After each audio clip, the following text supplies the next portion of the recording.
Usually, the strategy for these races is to wait a few seconds so I could keep an eye on everyone else, then gradually work my way up into a qualifying position as people start to spread out more. I decided to take the middle gate for the first one because less people were going through there, and use this same idea for the next 2 rows of gates, where I chose the right gates because very few people were passing through. However, as the sizes of the gateways got smaller, I began to have less room to avoid other players, so my thought process for the 4th row of gates went a little differently. The gimmick for this row is that the inside and outside gates only open once for every 3 times that the 2 middle gates open. Since the middle gates open more frequently, I would expect everyone else to go through those. So I decided to utilize the fact that the outside gate opens less often and move there. The 5th row of gates move even faster, and have even less space to work with, but I managed to squeeze through the right one before anyone caught up to me. Now for the final jump. I initially planned to stay to the right here, but I realized the gate would close before I got there, so I had to take a huge risk and switch to the middle where everyone else was. Once I made the jump, I curved back to the right so I could stay away from everyone else who was in the middle,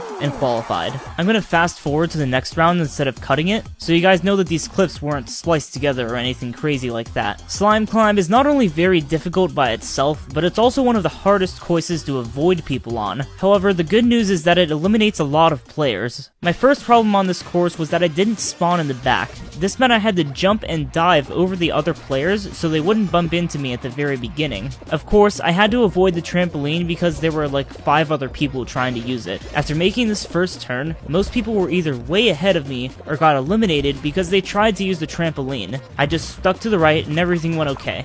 This next section was super tricky though, because there were people falling off in front of me and running up behind me. I had several really close calls before I switched to the left and made it to the next turn. My next problem was that there were a lot of people who were messing up these jumps and coming back around to retry them, so I just had to wait for a while until everyone except this burger man got out of the way. At this point, I decided to take a risk and jump directly over the burger man, when my character suddenly ragdolled right in front of him. With a huge stroke of luck, I rolled to the right as the burger man passed me, and I let him go by before starting the next section. Towards the end of the conveyor belt, I bumped into these pink pillars a few times, but they sent me at very fortunate angles, where I just barely avoided everyone else. Since I was so far behind, I only had one shot to clear this next part, but I made it through. Sometimes people like to stand on that middle cylinder to block people, which would have ended my run, so I'm glad no one felt the need to do that. Getting past these pushers was pretty straightforward, but something really freaked me out as I came around this turn.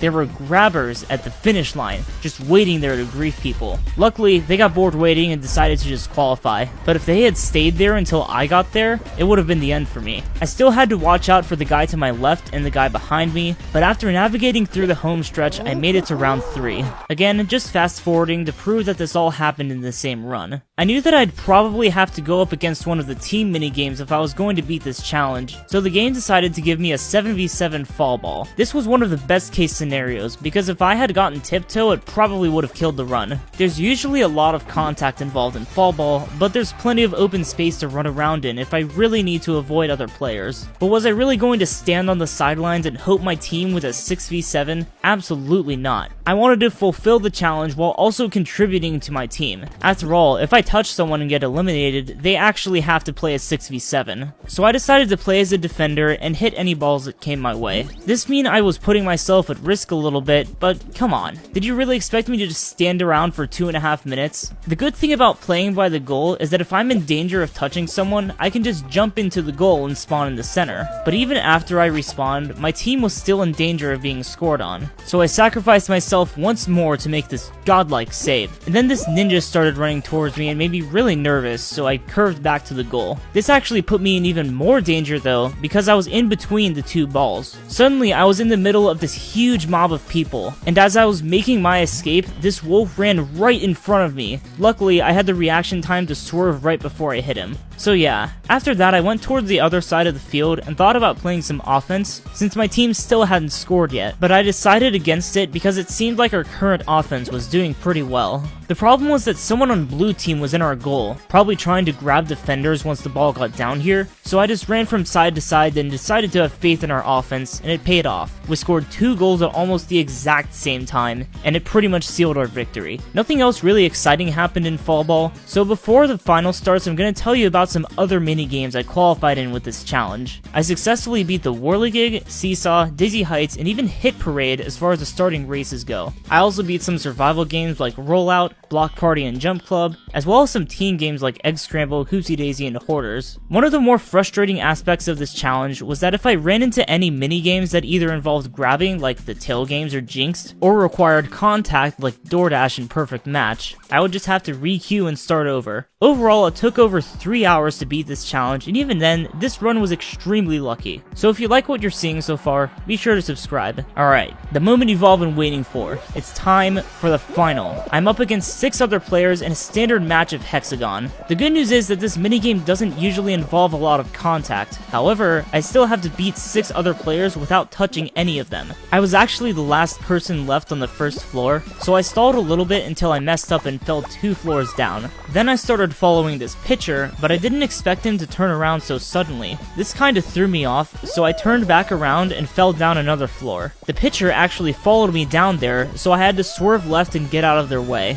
Then the wolf and pitcher confronted each other. As I saw this play out, I realized that they need to jump to the right eventually, so I started depleting the tiles there. Sure enough, the wolf tried to jump over and fell to the next floor. I also messed up shortly after. I actually ended up spending a while on this blue floor, but when I realized the wolf was the only other guy here, I decided to cut him off. However, this would actually come back to bite me later. When I was stalling on the blue floor, the wolf was actually depleting all of the tiles below me, so I wouldn't have anywhere safe to jump to when I ran out of tiles. This was extremely clever, and it worked exactly as they planned. Eventually, I ran out of tiles and plummeted 3 floors down to the final floor. It's actually really lucky that I didn't hit these yellow tiles because the dino would have bumped into me, and that would have been a really heartbreaking way to lose. I saw the wolf coming for me again and tried to cut him off, but he jumped away. At this point, I just wanted to stall a little and find everyone else, but everyone had fallen down except the wolf. It's crazy how many times this wolf had gotten in my way, so I stopped stalling and confronted him because I needed to end this once and for all. He had a huge advantage when I went for this because he was already closer to the center and could cut me off easily, but you guys are never gonna believe how this ended. They suddenly glitched through the floor and fell through. I honestly feel really bad for them because that's a frustrating way to lose, but we take those.